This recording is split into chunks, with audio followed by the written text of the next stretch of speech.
ጤና ይስጥልን ውድ የተከበራችሁ ምሳሌ ቀጣይ ክፍል።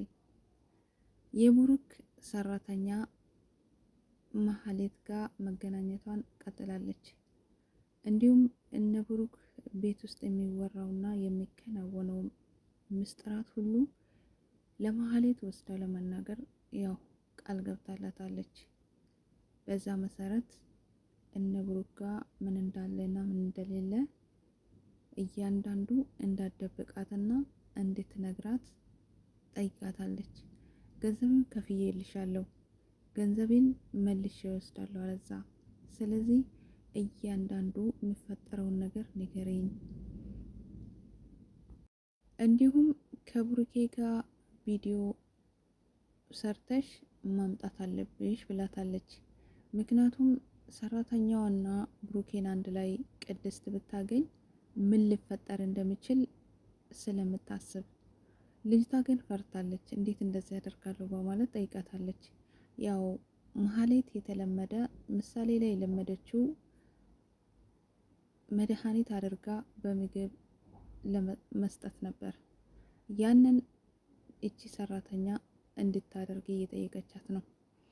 እውነት እቺ ሰራተኛ እነዚህ ጥሩ እና መልካም ቤተሰቦች ላይ እንደዚህ ታደርጋለች ወይስ መድብልን ወድጀዋለሁ እያለች ነው? ምናልባት በመድብል ምክንያት እሱን ወድጃለሁ ስለምትል ላታደርግባቸው ትችላለች። ካፌ ተቀምጦ ከልጅቷ ጋር አንዳንድ ነገር እያወሩ ዝና ከች ብሏል።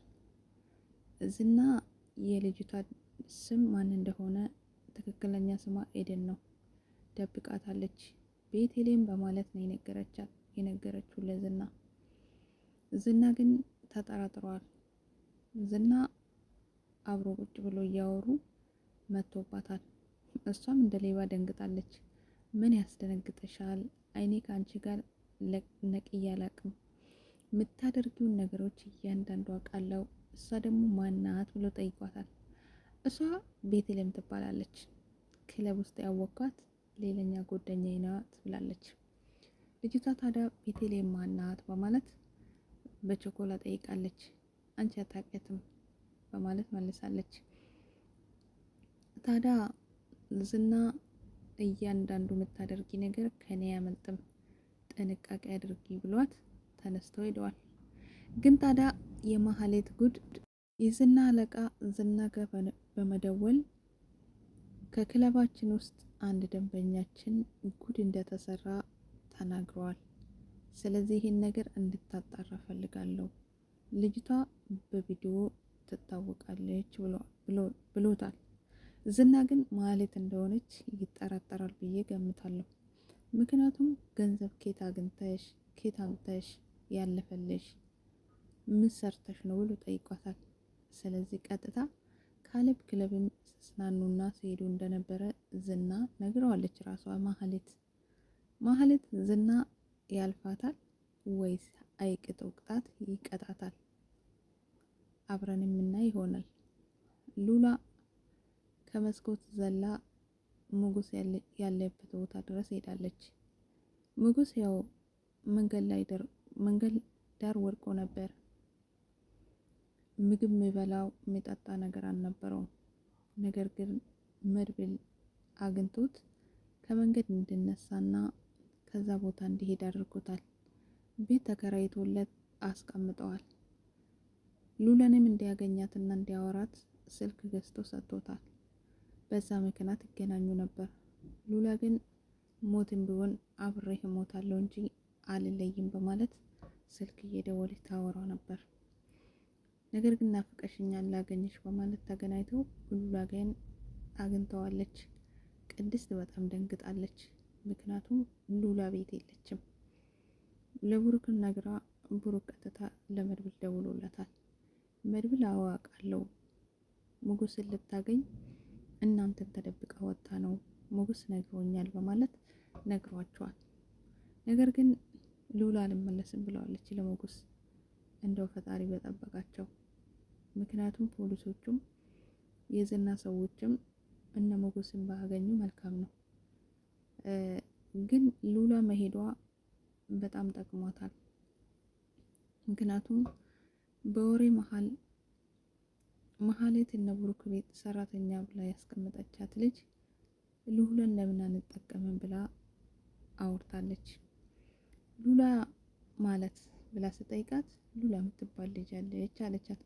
ለካ ሉላ እነሱ ቤት ተደብቃ ነው ያለችው በማለት ደስ ብሏታል። ስለዚህ መሀሌት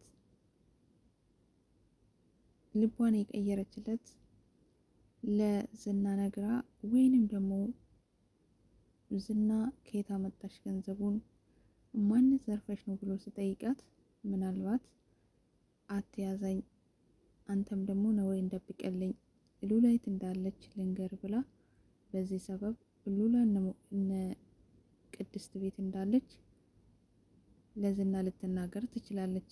ስለዚህ ሉላ እንኳንም ወጣች ከዛ ቤት፣ ምክንያቱም ሰራተኛ አይታታለች። አሁን ቦታ ከቀየረች ፈለጋ ቤት ቢመጡ አያገኟትም። እኛ ሰፈር ዝናብ እየዘነበ ነው። ውድ ቤተሰብ መድብል ጀግናው የጠበቃውን ቤተሰቦች አግኝቷቸዋል። ለሚስቱም ቤት ተከራይተው ትንሽ የምትንቀሳቀስበትን ገንዘብ ሰጥቷታል። ጠበቃ በህይወት እንዳለ አልነገራትም። ምናልባት ለኔም ጠበቃዬ ነበር ሲያግዘኝ ነበር በማለት አሳምኗታል። ስለዚህም ካለችበት ቦታ ቀይሮ ቤት ተከራይቶ አስቀምጧታል። በእጁ አስገብተዋል ማለት ነው። ጠበቃ ይሄንን ከሰማ ወደ መድብል መጠጋቱ አይቀርም። ስለዚህ የሞገስ እውነታ ሊወጣ ነው ይመስለኛል። ሞገስ አንዴ ፖሊሶቹ ቢሰሙና ሞገስ እንዳልገደለውና እጁ ንጹህ እንደሆነ ባወቁ ሞገስ ነፃ ይሆናል ማለት ነው። ቢያንስ ከስና ስር ብቻ ይደበቃል ማለት ነው።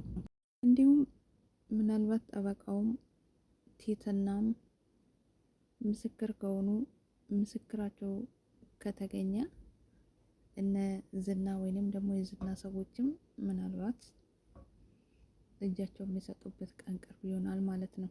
ውድ ቤተሰብ ቀጣይ ምን እንደሚሆን አብረን እናያለን። መልካም ቆይታ ይሁንላችሁ። ውድድ ነው ማረጋችሁ።